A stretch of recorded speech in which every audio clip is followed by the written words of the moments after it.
नमस्कार। चलिए आज देखते हैं हम रोमन नंबर्स। अभी वर्तमान समय में हम विभिन्न प्रकार के नंबरों को दर्शाने के लिए 10 प्रकार के सिंबल 10 सिंबल्स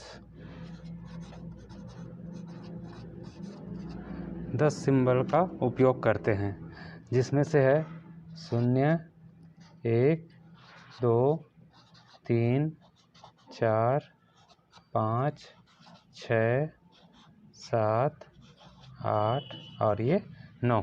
0 से 9 तक के अंकों का उपयोग करते हैं। इसी से सभी संख्याओं का निर्माण करते हैं।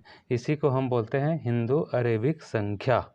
पुराने समय में गणित के एक रोमन देश द्वारा एक संख्या पद्धति का डेवलप किया गया था, जिसको बोलते हैं रोमन नंबरेशन सिस्टम।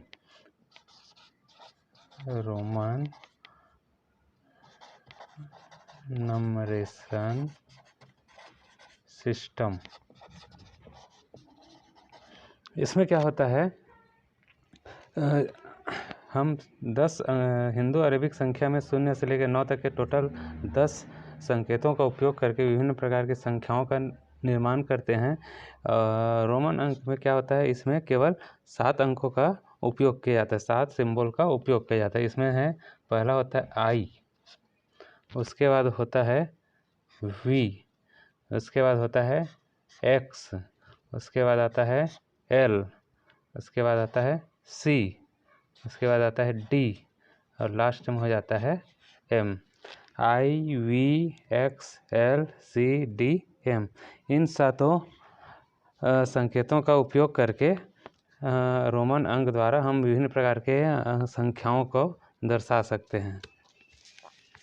तो इसमें क्या होता है, देखिए सभी संख्याओं का इसमें अलग अलग हम हिंदू अरेबिक नंबर के अनुसार इसको बता सकते हैं। आई का वैल्यू कितना होता है, 1, कितना होगा 1। वी का कितना हो जाता है 5 और एक्स का कितना होता है 10। एल का कितना आता है 50। सी का कितना होता है 100। डी का कितना होता है 500 और एम का कितना आता है 1000। ये वाला जो ऊपर वाला है ये रोमन नंबर है और नीचे वाला है ये हिंदू अरेबिक संख्या है। आई के लिए 1 के लिए आई दर्शाते हैं वो लोग रोमन अंक वाले, 5 के लिए वी, 10 के लिए एक्स, 50 के लिए एल, 100 के लिए सी, 500 के लिए डी और 1000 या 1000 के लिए एम का उपयोग करते हैं। ठीक है, अब देखिए इसमें ना जो संख्या है उसमें रिपीट होता है। कैसे कैसे रिपीट होता है, कौन कौन सी संख्या रिपीट होता है। सबसे पहले संख्या है आई, इसका रिपीट करेंगे। ठीक है, उसके बाद आता है एक्स, इसका रिपीट होता है, यहाँ नीचे लिख देता हूँ, आई का होगा, उसके बाद एक्स का होगा, उसके बाद देखिएगा हम छोड़ देते हैं, ये किसका होगा सी का होगा, उसके बाद किसका होगा एम का। ये जो संख्याएं हैं इसका रिपीट होता है। कैसे रिपीट होता है उसको हम देखते हैं। हाँ देखिए इसमें रिपीट कैसे होता है। सबसे पहले देखिए आई का, आई में क्या होता है, जैसे 2 लिखना है तो इसके लिए 2 आई लिखेंगे, ये हो जाएगा 2।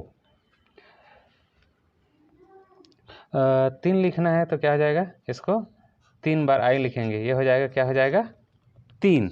ठीक है, और उसी तरह से जैसे हम लिखेंगे 20 है ना, जैसे 20 लिखना है तो 20 लिखना है तो ये क्या हो जाएगा, इसको हम कैसे दर्शाएंगे, 10 के लिए क्या होता है एक्स, उसमें और एक्स लगा दिए तो कितना हो गया 20, 20। 30 लिखना है तो कैसे हो जाएगा, इसके लिए 30 कैसे लिखेंगे रोमन अंक में, एक्स एक्स और एक्स, तो कितना हो गया 30। ठीक है, उसी तरह से जैसे आप जानते हो 100 के लिए क्या होता है सी, है ना, सी लिखते हैं तो कितना होता है 100। अब 200 लिखना है तो क्या लिखोगे सी, तो कितना हो गया 200। और 300 लिखना है तो कैसे लिखेंगे सी, तो कितना हो गया 300। ठीक है, उसी तरह देखो एम के लिए कितना बताया था आपको 1000। एम कितना होता है 1000।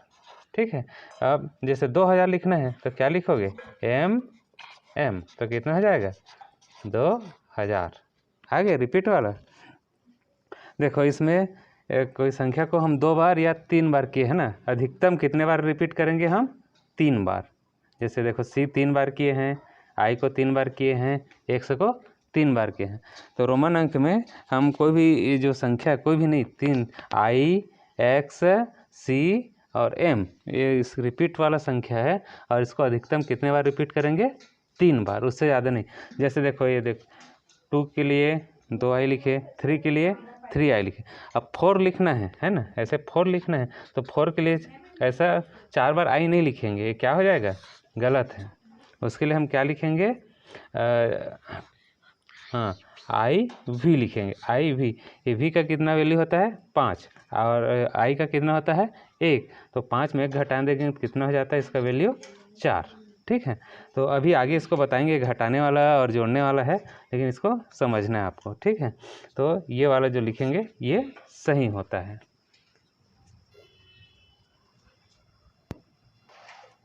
देखिए अब नॉट रिपीटेड वाला कौन कौन से बचा था आपके पास, वी बच गया है, एल बच गया है और डी बच गया है। ये जो सिंबल है इसका रिपीट नहीं होता, ये केवल एक बार ही इसका उपयोग करते हैं। अब हम देखते हैं रोमन अंक में एडिशन, जोड़ वाला। एडिशन कैसे होता है उसको समझना है। ठीक है, जैसे 2 लिखना है तो आई और आई, ठीक है, आई और आई करेंगे तो क्या होता है, आई का वैल्यू कितना होता है 1, और एक 1 को और जोड़ देंगे तो कितना हो जाएगा 1 + 1 = 2 हो जाएगा। ठीक है, उसी तरह से v और i, तो v का वैल्यू कितना होता है 5 इधर, और i का कितना होता है 1, तो कितना हो गया इसका वैल्यू 6, v i का कितना हो गया 6। अब लिख दिया हूँ मैं, देखो x और v। अब चलो बताओ इसका कितना होगा, x का 10 हो जाएगा और v का कितना हो जाएगा 5, तो कितना हो गया 15। ठीक है, अब देखो l और i, l का कितना होता है 50 और i का कितना होता है 1, तो कितना हो गया 51।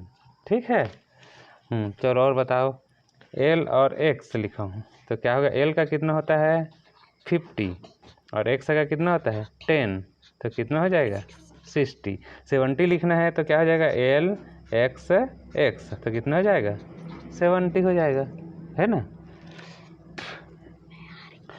अब देखो इसके बाद हम जैसे अगला है सी एल, एल का कितना होता है 50 और सी का कितना होता है 100, तो हो जाएगा 100 + 50, तो कितना हो जाएगा 150। उसी तरह से डी का कितना होता है 500, सी का कितना हो जाएगा 100, तो जोड़ेंगे तो कितना हो जाएगा 600। उसी तरह से जैसे एम और डी है, एम का कितना होता है 1000 प्लस डी का कितना हो जाएगा 500, तो कितना हो जाएगा 1500। ठीक है, तो ये जोड़ने वाला, इस तरह से हम रोमन अंक में संख्याओं को दर्शा सकते हैं। अब देखते हैं हम घटाने वाला। हाँ देखिए, अब घटाने वाला जो प्रक्रिया है उसमें देखेंगे सब्सट्रैक्शन।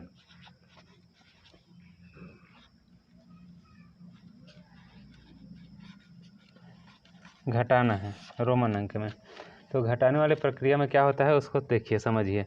इसमें क्या होता है, यदि छोटी संख्या है, घटाने वाली जो प्रक्रिया में क्या होता है, जो छोटी संख्या बड़ी संख्या से पहले होता है या लेफ्ट में होता है, तो हम उसमें बड़ी संख्या में छोटी संख्या को घटाते हैं। जैसे आई और ये वी लिखा है, देखिए इसमें ये छोटी संख्या आई है, वी है, इसके लेफ्ट में पहली है, तो इसमें हम घटाते हैं। कैसे घटाते हैं, देखिए ये 5 हो गया, वी का कितना हो गया 5, आई का कितना हो गया 1, तो इसको घटाएंगे तो कितना आ जाएगा 4, तो आई वी है उसका वैल्यू कितना आ जाएगा 4। उसी तरह देखिए आई और एक्स, देखिए ये छोटी संख्या पहले आ गया, बड़ी संख्या बाद में है, तो बड़ी संख्या का वैल्यू यहाँ पे एक्स का 10 हो जाएगा, 10 हो जाएगा, और आई का 1, तो इसको घटाएंगे तो कितना आ जाएगा 9। ठीक है, उसी तरह से एक्स एल, देखिए एल का कितना होता है 50 और एक्स का कितना होता है 10, तो 50 में 10 घटाएंगे तो कितना बचेगा 40। आया समझ में। आगे देखो, इसी तरह से एक्स सी, सी का कितना होता है 100 और एक्स का कितना होता है 10। तो 100 में 10 घटाएंगे तो कितना बचेगा 90।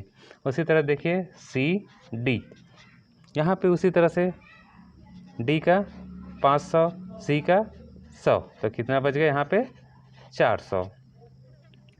इसी तरह देखिए सी एम, एम का कितना होता है 1000 और सी का कितना होता है 100 होता है। तो 1000 में 100 को घटा देंगे तो कितना बच जाएगा 900। ठीक है, तो इस तरह से ये घटाने की प्रक्रिया है। हम घटाने की प्रक्रिया में इस तरह से अपना सकते हैं। इसमें कुछ कंडीशन होते हैं, उसको ध्यान दीजिए। आपको पहले बता दिया हम वी एल और ये डी, ये कभी रिपीट नहीं होता। ये संख्या एक बार लिखा जाता है, ये कभी भी रिपीट नहीं होता। दूसरा कंडीशन ये होता है आई है ना, वो किस किस संख्या के साथ हम केवल घटाते हैं इसको हम केवल v और x उसी के साथ घटाते हैं, अन्य किसी संख्याओं के साथ हम इसको नहीं घटाएंगे। इसी तरह से हमारे पास जो संख्या है x है ना, ये x है केवल l और c के साथ घटाएंगे, अन्य संख्याओं के साथ इसको नहीं घटाते। उसी तरह से जो c है उसको हम केवल d और m के साथ केवल घटा सकते, उसके अलावा और किसी के साथ नहीं घटा सकते। ठीक है, अब आ जाता है 3 अंक वाला। 3 अंक वाले में क्या होता है, जैसे स्मॉलर नंबर है, दो बड़ी संख्याओं के बीच में होता है, तो लास्ट की जो संख्या है उसमें बीच वाले को घटा के पहले वाले में जोड़ देते हैं। जैसे यहाँ देखिए XIV ऐसा संख्या मिलता है XIV, तो हम इसमें क्या करेंगे, देखिए x का कितना हो गया 10। अब इसमें हम जोड़ेंगे कौन से, इसको घटा देंगे इसमें, तो 5 में 1 को घटा के इसमें जोड़ देंगे, तो 10 में 5 में 1 घटाएंगे तो कितना बच गया 4, तो इसका वैल्यू कितना जाएगा 14। ठीक है, XIV इसका वैल्यू कितना आ जाएगा 14 आ जाएगा। ठीक है, जैसे एक और ले लेते हैं उदाहरण के तौर पे XIX, तो देखिए x का कितना हो जाता है 10, इसको जोड़ेंगे x 10 और इसमें 1 घटा देंगे, तो इस तरह से, तो 10 धन 9, तो इसका कितना आ जाएगा 19। XIX इसका वैल्यू कितना आ जाएगा 19। ठीक है, तो इसमें अच्छी तरह समझ गए होंगे। अब हम इसका सेकंड जो पार्ट है उसमें पूरे संख्याओं को लिखना देखेंगे, 1 से लेकर के पूरे 100 तक की संख्याओं को रोमन अंक में लिखना देखेंगे। ठीक।